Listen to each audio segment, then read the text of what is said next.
There is nice weather, people are tempted to do more social activities, but local health experts say that extracurriculars and events have heavily contributed to the third COVID spike in the Big Country. Our Marley Capper spoke to officials at Hendrick Health and now has their advice.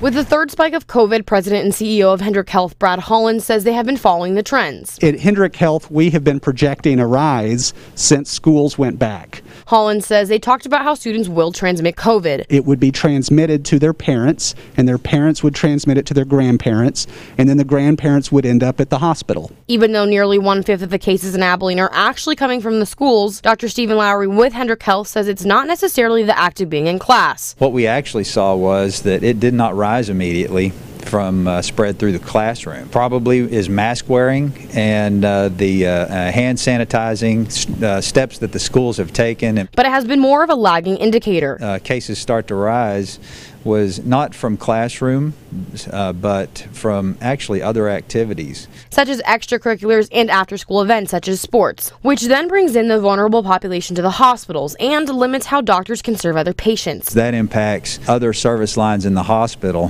things such as elective surgeries. Such as heart or brain surgery, because there just isn't enough ICU beds, which is why Hendrick officials are emphasizing the guidelines. Just to be careful, control the controllables, do the things that they can to slow down the spread of this through our community. By wearing masks and staying distanced. In Abilene, Marley Capper, KRBC, Abilene's local news.